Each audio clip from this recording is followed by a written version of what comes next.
At about 5 o'clock in the morning, Colonel Ichiki struck again. This time he tried to get around the sand spit.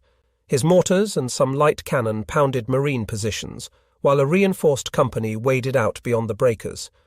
Then they moved west, wheeled to face the beach, and came charging through the surf with bared bayonets. And the second carnage was more bloody than the first. Running erect and with no attempt to get below the American fire, the Japanese soldiers were cut down by marine machine guns firing from the west. Artillery strikes came whistling and crashing down upon them. Balked by the wire, struck from the side by bullets and from the sky by shells, the Japanese perished almost to a man, falling one upon another until they lay 3 deep in death for the tide to bury them in the morning. With daylight, a crackling rifle fire began along the line. The Marines lay on their bellies to pick off the remaining Ichikis flitting among the coconuts. Colonel Pollock came down to the river to stride among his marksmen, shouting, "Line them up and squeeze them off!" Seeing a man being treated for a wound in the groin, Pollock grinned and called, "I hope the family jewels are safe." All along the line, automatic rifles and machine guns were pouring bullets into the grove where Colonel Ichiki and his wretched remnant lay. Sometimes enemy soldiers jumped into the water to swim away, as though they preferred death by drowning to being stung by the swarms of invisible bees buzzing among the coconuts. Their heads bobbed on the surface like corks, and the Marines shot them through the head. Far to the right, 4 terrified Japanese came sprinting along the Tenaru's east bank, and Lucky jumped on the unemplaced machine gun to cut down 3 of them with a swift, swinging burst. Then the machine gun broke down, ploughing up earth with bullets. Lucky seized a rifle to shoot the 4th. "Cease fire!" came a command from farther right. "First battalion coming through." Gradually, the line fell silent while Marines of Vandergrift's reserve battalion crossed the river and fanned out through the coconuts. Vandergrift had released them to Colonel Cates after Cates and Thomas agreed that the time had come to swing his right at Ichiki and drive the enemy into the sea. Slowly, like an inexorable broad blade, the right flank swung to the north. General Vandergrift came to Cates's command post. He listened to reports of the fighting. He swore softly after he heard of how wounded Japanese would lie still until American medical corpsmen came up to examine them, and then blow themselves and their benefactors to bits with hand grenades. The only answer to that, Vandergrift told himself, was war without quarter, and he gave Cates a platoon of light tanks to finish off the treacherous foe. The tanks completed the slaughter. They clanked across the sand spit after the American battalion had driven Ichiki's remnant into a pocket where Marine artillery and the newly arrived Marine aircraft could shell and strafe them.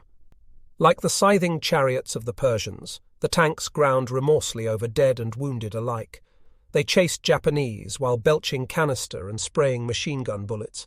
They ran up to enemy positions to take them under muzzle-blasting fire or butted coconut trees to shake down Japanese for riflemen to shoot.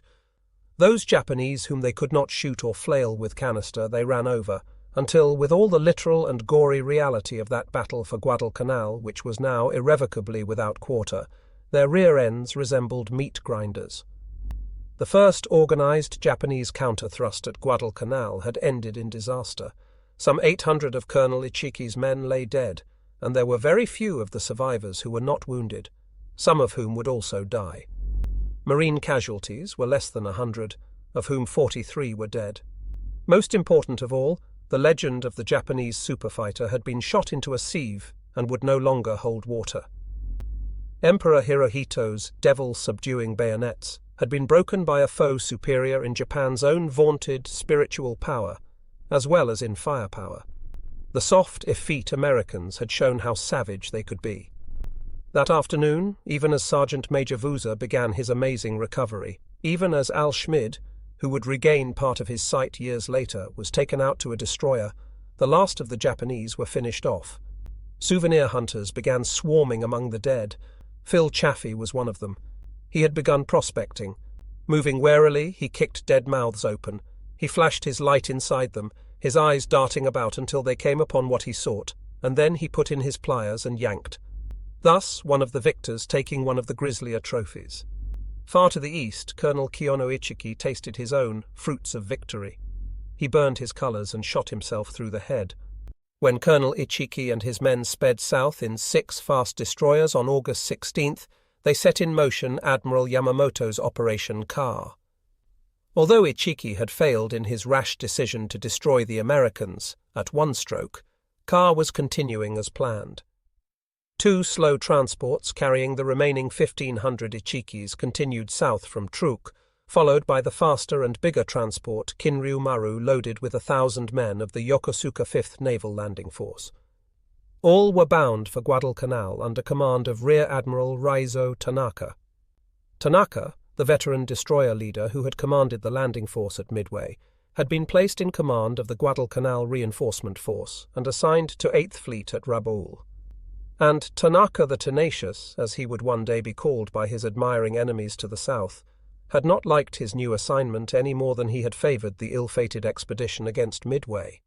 He considered that landing troops in the face of an armed enemy was the most difficult of military undertakings, and he was dumbfounded that Imperial General Headquarters was attempting such operations without prior rehearsals, or even preliminary study. But his opinion had not been asked, nor would it ever be a fact which also irked him, and so Tanaka the Tenacious took over as ordered, convinced that Guadalcanal reinforcement would be a failure, and certain that 8th Fleet did not know what it was doing. At first he was surprised and gratified to hear that Captain Yasuo Sato's 6 destroyers had successfully put the Ichiki spearhead ashore at Taivu. Next, he was aggrieved and dismayed to hear of Colonel Ichiki's destruction. Then he was shaken to learn that American aircraft had landed at Henderson Field, thus making his attempt to put troops ashore more difficult than ever. Nevertheless, Tanaka the Tenacious ploughed on. At least he would have the support of Combined Fleet, which had sorted from Truk shortly after his own departure. Isoroku Yamamoto had assembled his customary massive armada. He was going to direct it by radio from aboard Yamato, cruising in the vicinity of Truk. There was the advance fleet force of battleships led by Vice Admiral Nobutaka Kondo and the striking force of 3 carriers commanded by Chuichi Nagumo. Yamamoto was going to bait the American carriers with light carrier ryujo. While their aircraft were away attacking her, planes from Shokaku and Zuikaku would make surprise strikes on them. After they were destroyed, Kondo's fleet would batter Guadalcanal, and Kondo had the battering power. Yamamoto, an old battleship man much as he might emphasize air power, had seen to that. Big Mutsu and the bombardment sluggers Hiei and Kirishima, backed up by 6 heavy cruisers, would wreck Henderson Field and mangle the Marinesso that the troops aboard Mikawa's transports would only have to mop up.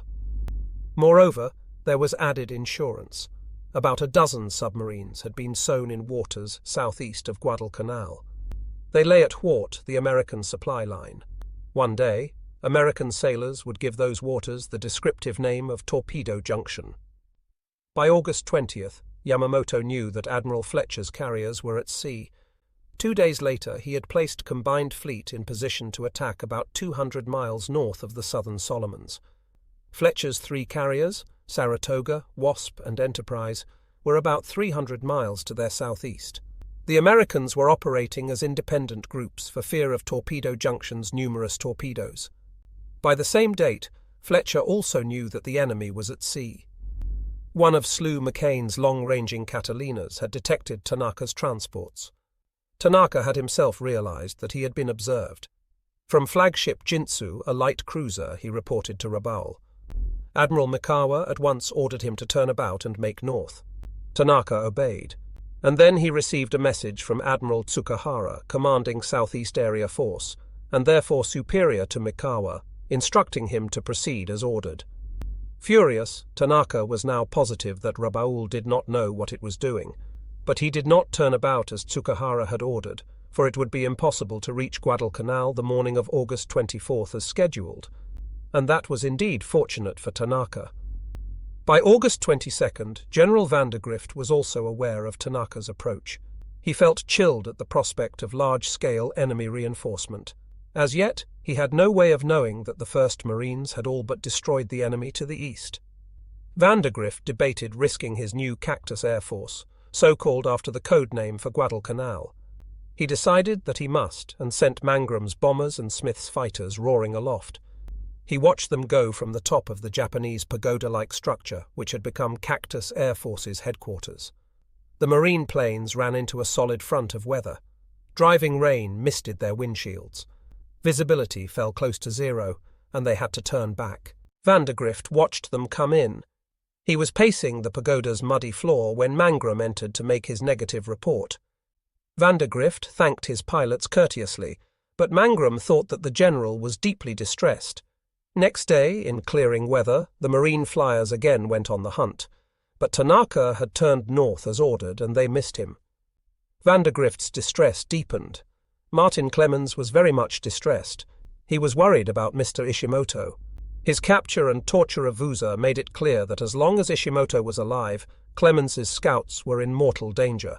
They could not feign neutrality and mingle with the enemy with Ishimoto about. After the Battle of the Tenaru, Clemens had had his men comb the battlefield for Ishimoto's body. They did not find it. Then Gumu, a scout who had become separated from the brush patrol, came into the perimeter, reporting he had been caught by Ishimoto. Gumu had been sitting beside a track with 10 stones to count the Ichikis as they passed. He made a movement and was discovered by Ishimoto and 4 soldiers. They had Father Oud Engberink, Father Duhamel and Sister Sylvia and old Sister Edme of France and Sister Odilia of Italy with them. The missionaries were under guard, having been brought from their mission at Ruavutu. Gumu said Ishimoto had tried to make the fathers go back to the Americans and tell them that the Japanese were too powerful and that they should surrender. They refused, and they and the sisters were taken east. Ishimoto also tried to make Gumu carry his pack. When Gumu said he was sick and could not lift it, Ishimoto hit him across the mouth. Gumu continued to feign illness and was at last released. Coming west, he met another native who told him he was the lone survivor of 5 natives who had carried a wounded Marine back to American lines. Ishimoto and his soldiers had bayoneted the other 4 to death. According to Gumu, there were quite a few parties of Japanese wandering about in the east, but no new force had landed. For this news, at least, Clemens was thankful, and he passed it along to Marine intelligence. Hariyoshi Hyakutake was puzzled as well as distressed. General Hyakutake had heard from signal men whom Colonel Ichiki had left behind at Taivu, and their report was astounding. Annihilation? It had never happened before. Moreover, in a military given to writing reports wearing rose-coloured glasses, there was absolutely not a single euphemism available to describe it. Hyakutake at last notified Imperial General Headquarters. The attack of the Ichiki detachment was not entirely successful. Then he ordered Major General Kiyotake Kawaguchi and his brigade of 5,000 Borneo veterans to stand by for movement to Guadalcanal. Admiral Raizo Tanaka had resumed course for Guadalcanal. Shortly after noon of August 24th, his lookouts sighted heavy cruiser tone speeding southward on the eastern horizon, followed by Ryujo flanked by destroyers Amatsukaze and Tokitsukaze. Tanaka was encouraged. These ships were his indirect escort to Guadalcanal. Even though Ryujo was to decoy the Americans, she could still fly off aircraft to bomb Guadalcanal. Commander Tamechi Hara stood on the bridge of Amatsukaze, steaming at 26 knots of Ryujo's starboard beam. He looked at the 10,000-ton decoy and wondered how her green pilot's replacements for the veterans lost at Midway and latterly over Guadalcanal would stand up to Ryujo's first battle test. Grimly recalling how his and Admiral Tanaka's fears had been realized at Midway, Hara kept glancing apprehensively upward. He looked at Ryujo steaming serenely along and wondered if her skipper was not taking her decoy role too fatalistically. She had no aircraft ready to fight. True, Ryujo had flown of 15 fighters and 6 bombers to attack Guadalcanal. Nevertheless, Hara knew that she still had 9 more fighters below decks, and he wondered why some of them were not at least armed and ready. Even after American scouts sighted them, Ryujo acted like a mesmerized ship, sending 2 fighters up only after Amatsukaze and the others had begun blasting with anti-aircraft guns. Hara lost his temper. He dashed of a message for an Etajima classmate aboard Ryujo. Fully realizing my impertinence, I am forced to advise you of my impression. Your flight operations are far short of expectations. What is the matter? It was a rude message, incredible for a Japanese, and the Ryujo force was dumbfounded by it. Yet Hara's classmate sent the reply. Deeply appreciate your admonition. We shall do better and count on your cooperation. 7 more Zeros quickly appeared on Ryujo's decks. Their propellers were just beginning to spin when Amatsukaze's lookouts shouted, "Many enemy planes approaching." They were from Saratoga, 30 Dauntlesses and 8 Avengers under Commander Harry Felt. The dive bombers flew at 14,000 feet above broken and fleecy cloud cover, but the torpedo planes circled at a lower level, waiting to strike when all enemy guns were turned toward the Dauntlesses. Now the dive bombers came sliding down a staircase of clouds. They came out of a bright sun that blinded enemy gunners and polished the whitecaps, ruffling a dark blue sea. 30 pilots diving one after another through tracers reaching up like yellow straws. 30 pairs of hands and feet working sticks and rudder bars to steady aircraft bucking beneath the onslaught of heavier flak. And 30 rear gunners sitting tensely to watch the narrow tan deck of Ryujo growing larger and larger. 5,000 feet, and the pilots bent to their bomb sight tubes to center that deck in the crosshairs. 2,000 feet, and they seized release handles. 30,000 pounders falling on wildly weaving Ryujo, 30 great eggs describing their yawning parabola in full view of morbidly fascinated Japanese seamen. And then the pilots were drawing back hard on sticks, pulling out fast and flat and away, while tracers seemed to wrap them in confetti, and their own gunners cursed with fierce joy and raked the enemy decks with bullets. Then the Avengers came skimming in off Ryujo's bows, launching an anvil attack from either side, so that no matter which way the enemy carrier turned to evade, she would still be exposed to warheads. Ryujo never had a chance. Scarlet flames shot up from her. Explosions staggered and punctured her. Smoke billowed upward in huge balls that thinned as they rose into the air like pillars. As many as 10 bombs had pierced her decks, and at least 1 torpedo flashed into her side. She was an iron-red sieve, and Commander Hara watched in agony as she rolled over to expose her red-leaded belly. There was a hole in that too. Then Hara's ship and the others were rushing to her side to take OS survivors. 3 of her Zeros appeared, returning from the Guadalcanal strike. They circled wistfully overhead before ditching alongside the destroyers. The pilots were rescued. Ryujo would sink shortly after dusk with 100 Japanese still aboard her. To the west, Rear Admiral Mikawa saw the smoke columns rising from the dying carrier, and he turned to look fearfully in the direction of Henderson Field. Ryujo's fighters and bombers had joined with about a half-dozen Betty bombers from Rabaul to raid Henderson earlier that afternoon. All of Captain Smith's available Wildcats had been waiting for them. They shot down 16 enemy planes. Captain Marion Carl flamed 2 bombers and a Zero, and Lieutenants Zenith Pond and Kenneth Fraser and Marine Gunner Henry Hamilton shot down a pair apiece. 4 Wildcats were lost, but only 3 pilots. It was far from being the most famous aerial battle in Solomon's history, but it marked the beginning of the end for Japanese air power. When Admiral Nagumo heard of the attack on Ryujo, he thought that the time to avenge Midway was at hand. He still believed that Fletcher had 3 big carriers in the vicinity, unaware that Wasp had been sent south to refuel.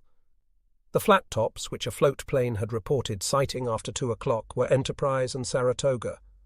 Certain that Fletcher had flown of all his planes against sacrificial Ryujo, Nagumo ordered Zuikaku and Shokaku to send every eagle they could fly screaming against the Americans. They missed Saratoga entirely, but they caught Enterprise at about 4:30, and they also caught a tiger by the tail.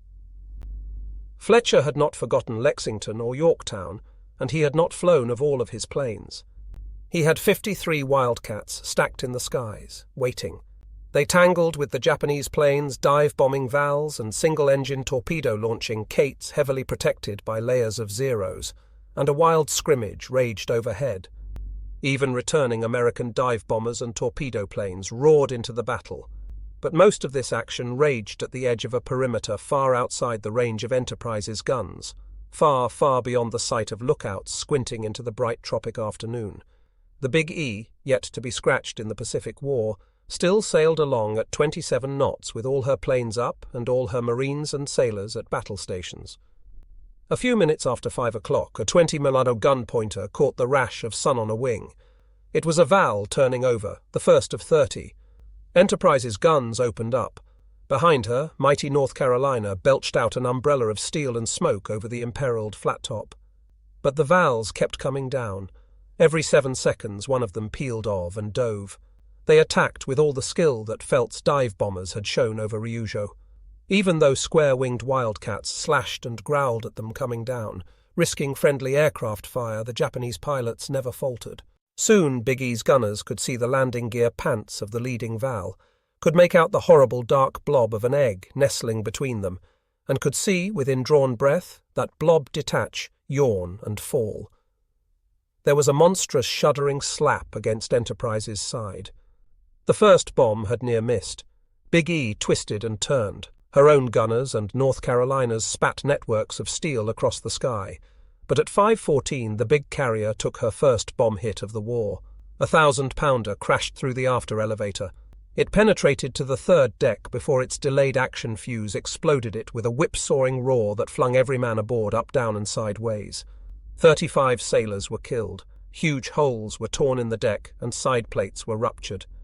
30 seconds later, the second bomb hit only 15 feet from the first. Again a violent whipping motion, again death. 39 sailors, but this time smoke and fire. Stores of 5-inch powder bags had been hit. Listing and pouring out smoke, the Big E still raced along at 27 knots, and then she took a third bomb. Fortunately, it was only a 500-pounder, and its fuse was defective. Damage was comparatively slight. Enterprise was still moving ahead, and all that Captain Arthur Davis and his men need do now was to save their burning ship. From Lieutenant Commander Herschel Smith in Central Station came the orders. Surrounded by deck plans and diagrams of every system, fresh and salt water, oil and gasoline, ventilation, steam, electricity, and flanked by a battery of telephone talkers, Smith relayed his instructions to teams of firefighters, repairmen, and rescuers. Men with hoses played streams of water on burning bedding or clothing. Men with foam generators smothered burning oil. Men with CO2 extinguishers put out electrical fires.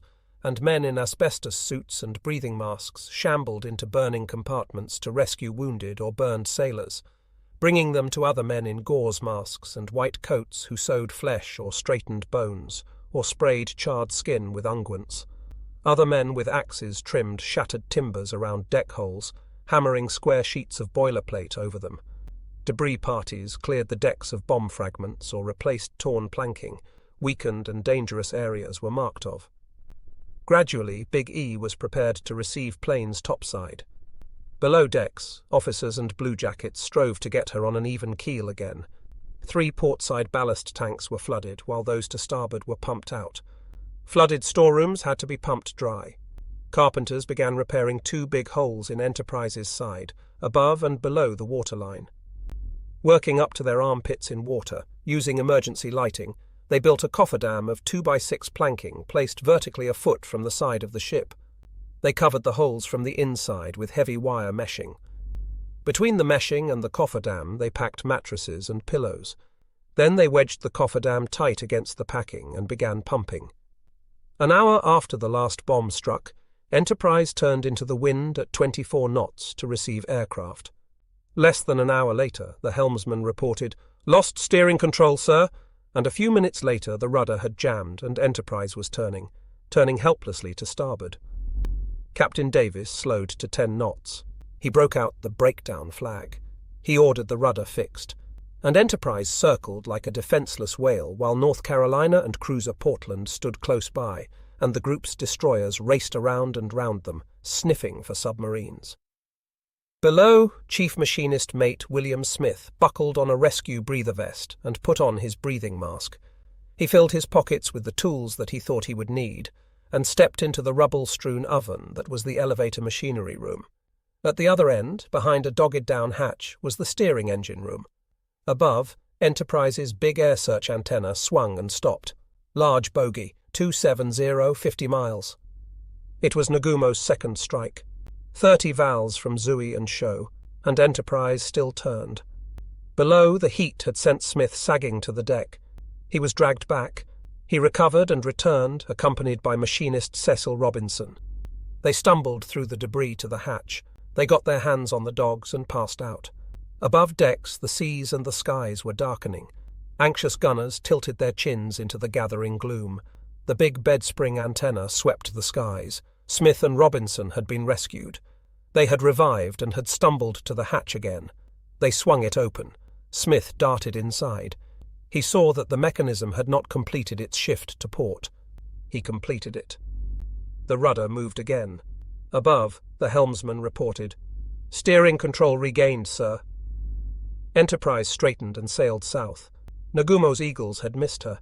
They had rown past 50 miles away, going southeast. Enterprise recovered the last of her planes. One flight of 11 Dauntlesses, led by Lieutenant Turner Caldwell, was too far away to return. They flew on to Guadalcanal, landing after dark by light of crude flares. They were warmly welcomed, and they would prolong their visit for almost a month. And now all of Fletcher's ships were retiring. Admiral Kondo's battleships and cruisers came tearing after them.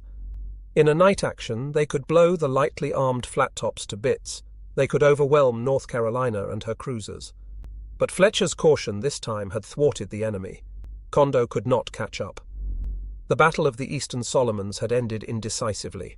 Nevertheless, Ryujo was forever lost, and Enterprise, though knocked out of action for 2 months, would come back to fight for Guadalcanal again and again. Admiral Tanaka's convoy of troops had withdrawn to the northeast again, while Admiral Nagumo's pilots struck at Enterprise. Then, hearing reports that 2 enemy carriers had been left burning and probably sinking, Admiral Mikawa in Rabaul ordered Tanaka to turn south again. With a sinking heart, Tanaka obeyed. Night of the 24th came and his ships ploughed on. Below him, of Guadalcanal, 5 destroyers of his command bombarded the Americans. Then they sped north to join Tanaka.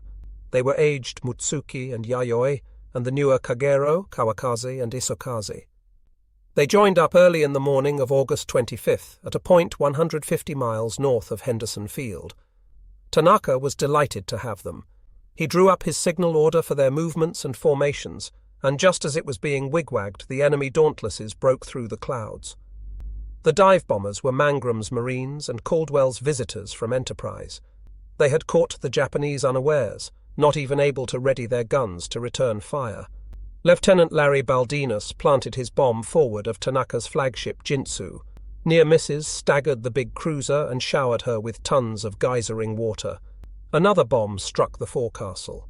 Men fell and steel fragments flew. Tanaka was knocked out.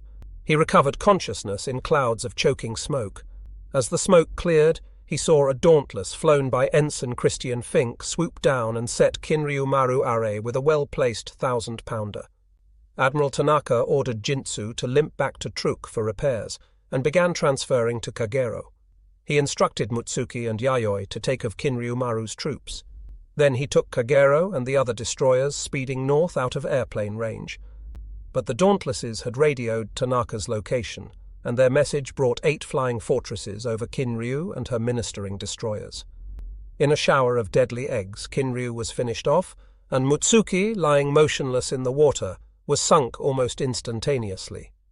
Commander Kiyono Hatano of Mutsuki was one of the survivors fished from the water by men of Yayoi. To him had fallen the ignominious honor of skippering the first Japanese ship to be sunk by horizontal bombers, and he took it with resignation, saying, "Even the B-17S can make a hit once in a while." Then Yayoi put about and sailed north. More ships and more soldiers had been lost to the Emperor. Of the troops who were finally put ashore in the Shortlands, many were wounded or burned, and none had their weapons. Carr had failed, and American toes still clung to Solomon's soil. Truk was quiet. Major General Kiyotake Kawaguchi and most of his brigade had sailed south in the big transports Sado Maru and Asakayama Maru, and the Nagumo and Kondo fleets had refueled and set out for waters northeast of Bougainville, where they would cruise on call, while the carrier aircraft joined the onslaught on Henderson Field.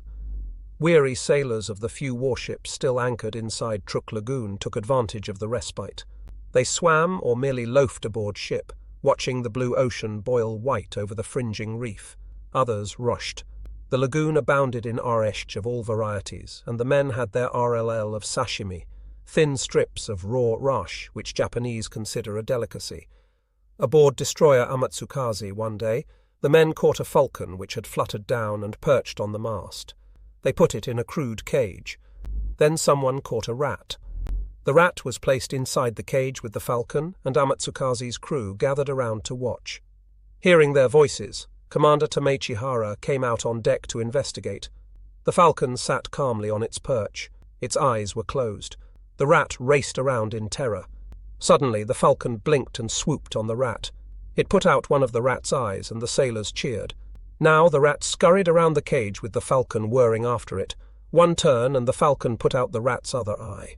The men roared their approval, and Commander Hara returned to his cabin with tightened lips. Hara was not dismayed by the cruelty of his men. It just seemed to him that the falcon was an American dive bomber, and the rat was a Japanese destroyer. And rat, as Commander Hara knew, was the code word for the new plan of reinforcing Guadalcanal. Admiral Tsukahara, commanding Southeast Area Force, had decided that Japanese strength was to be built up steadily on Guadalcanal by stealthy night landings from destroyers. He directed Admiral Tanaka, still steaming up the slot, to carry out the first rat operation the night of August 27th. Tanaka quickly instructed his Shortland headquarters to place about 400 men and supplies for 3 times that many aboard 3 destroyers. They were to leave the Shortlands, which was still out of range of Henderson Field, at 5 in the morning and arrive at Taivu on Guadalcanal at 9 that night. 2 hours after they had departed, Tanaka, then safely home, received an 8th Fleet order postponing the landing until the next night. Tanaka quickly replied that the ships had already left, but 8th Fleet countered, "Recall destroyers at once." Tanaka obeyed, but his patience was wearing thin. For the 3rd time since he had assumed command of Guadalcanal Reinforcement Force, he had received conflicting orders from Tsukahara and Mikawa. Again, Tanaka rued the haphazard character of the Guadalcanal operation. If such confusion continues, he thought, how can we possibly win a battle? Probably Tanaka would have been horrified if he had known the extent of that confusion. At Rabaul, Tsukahara and Mikawa operated from separate and apparently rival headquarters. Each interpreted intelligence reports as he saw fit, and each drew up his own plans. The result was confusion for Tanaka the Tenacious, who had to struggle to keep his bow into those contrary winds. So the 3 destroyers were recalled, refueled, and set to marking time in the harbour pending departure at the same time next morning. That night, cruisers Aoba and Furutaka slid into Shortland Harbour, with Tanaka's old friend Aritomo Goto. Both admirals expressed their fears over Rabaul's slipshod management. Then Tanaka learned that 4 other destroyers being assigned to him were headed for Guadalcanal from Borneo, loaded with an advance echelon of the Kawaguchi Brigade. They also were to land at Taivu on the night of August 28th, so Tanaka ordered Captain Yonosuke Murakami to take his 3 refueled destroyers, plus 1 more, and join up with the Kawaguchi group then at sea. But the Kawaguchi destroyers radioed that a fuel shortage prevented their stopping in the Shortlands. They would go on to Guadalcanal. They did go on, sailing on a Rabaul schedule that put them within daylight range of Henderson Field. Colonel Mangram's Dauntlesses went boiling aloft and caught them squarely in the slot. Asagiri, with Captain Yuzo Arita aboard, took 1500, pounder in her innards, and blew up. Shirakumo was left dead in the water, and Yugiri was staggered and sent limping home. Tanaka was consumed with rage upon hearing the report. Once again, ships and men had been lost because Rabaul would not or could not understand that landings in the face of enemy air power were suicidal. A midnight conference was called to discuss the disaster, and then Captain Murakami radioed that he was turning back to the Shortlands. Tanaka was speechless. Much as he wanted to, he could not order Murakamito take his troop-laden destroyers to Guadalcanal as ordered, because now they could not make it before dawn and would be easy prey to American planes. Admiral Tanaka contented himself with tongue-lashing Captain Murakami in the morning. Then Tanaka, in turn, took a blistering reprimand from Tsukahara and Mikawa. He passed it along with interest to Murakami and sent him hotly south. After breakfast that morning, Sadomaru and Asakayama Maru sailed into Shortland Harbour with Major General Kawaguchi and his main body. Kawaguchi, a fine figure of a man with his guardsman's moustache and his neatly pressed khakis, came aboard Tanaka's new flagship, the heavy cruiser Kinugasa. Kawaguchi said he was anxious to get the bulk of his brigade to Guadalcanal as quickly as possible. Tanaka said he would have his wish. When properly planned, rat runs were swift and safe. American air might be a daylight danger, but at night Guadalcanal and the slot were Japanese. Moreover, air cover could now be supplied. The new aireld at Buka on northern Bougainville was operational and had received 29 Zeros on August 28th. General Kawaguchi demurred. With consummate courtesy, he explained that he detested destroyer transportation. He preferred barges. He had landed successfully in Borneo after a 500-mile voyage by barge.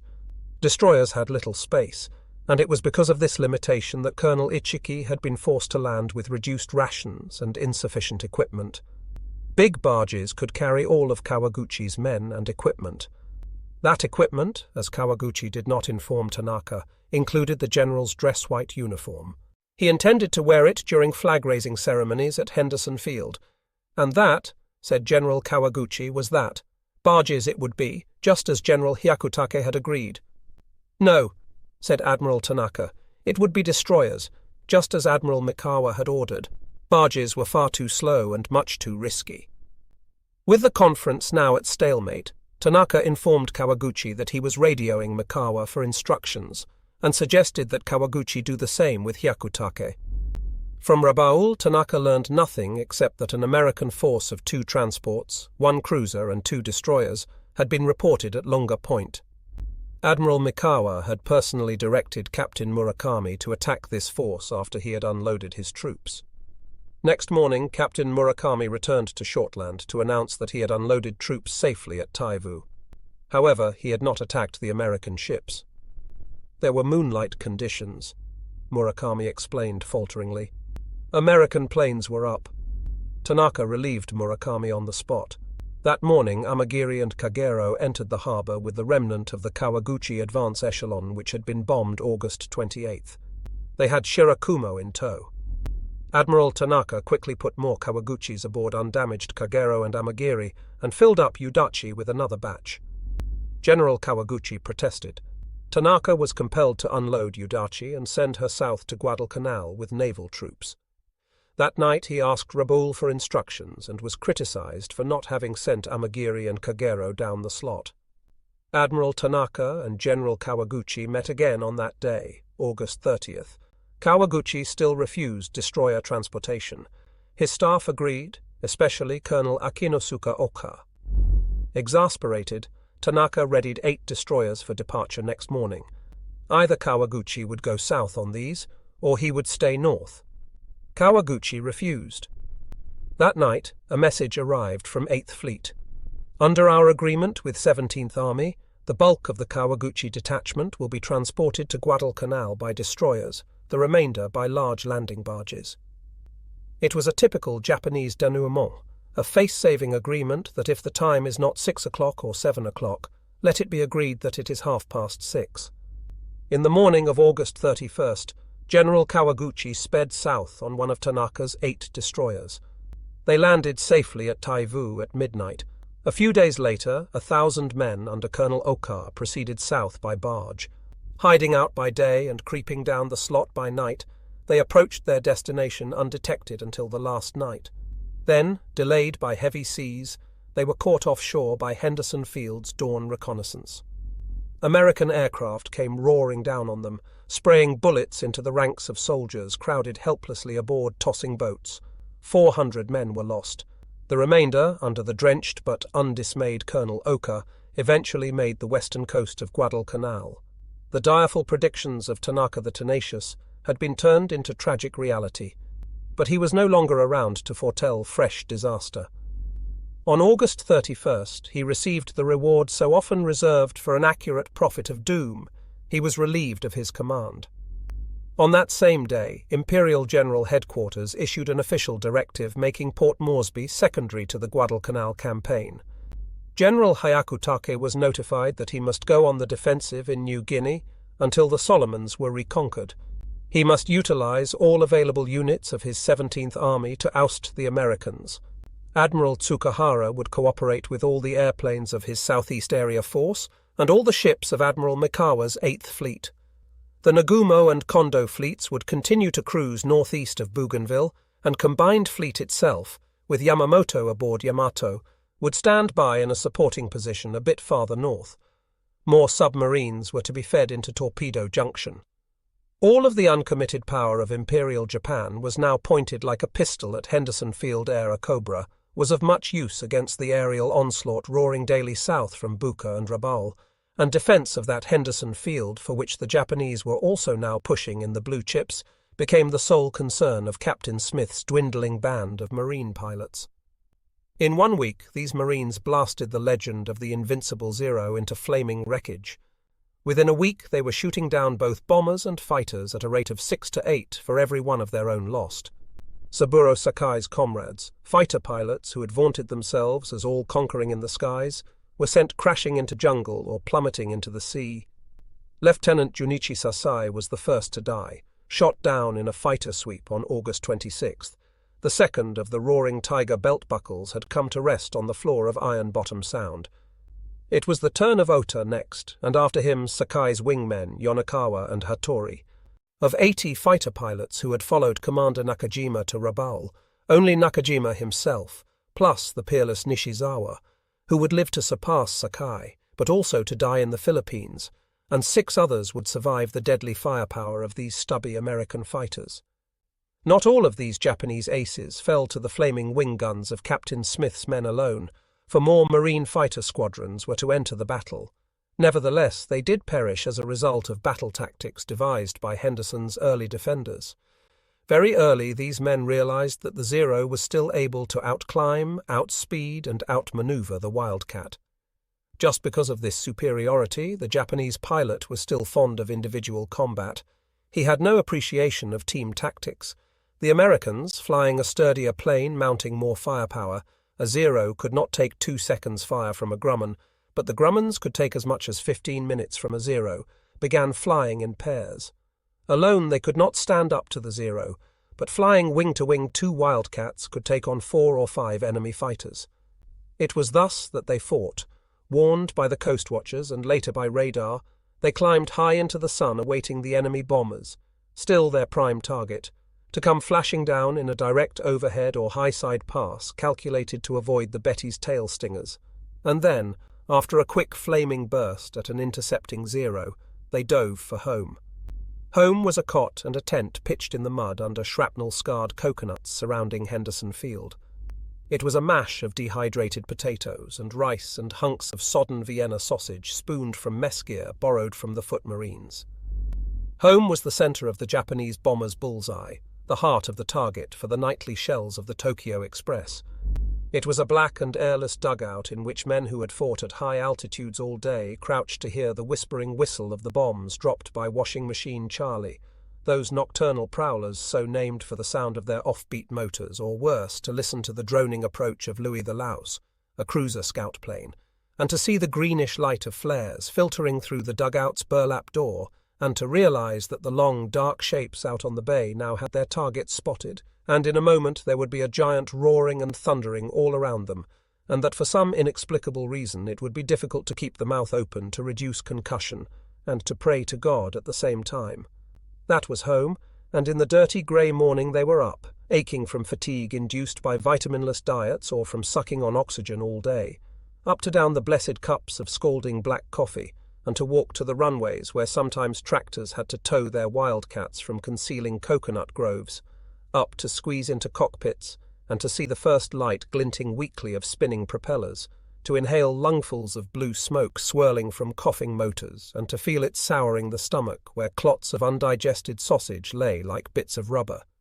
And then they were feeding power to the motors, racing down the runway to go climbing, up, and up, showing the sea the sky grey of their bottoms and the sky the sea blue of their tops, climbing from extreme heat into those high cold altitudes where guns can freeze, climbing from solid earth into a floating world where the neck must swivel like a feeding bird's, where the only sounds are the thunder of motors or hammering of the guns, where there is cloud mist on the windscreen in one instant and the sparkle of a drying sun in the next, and where, from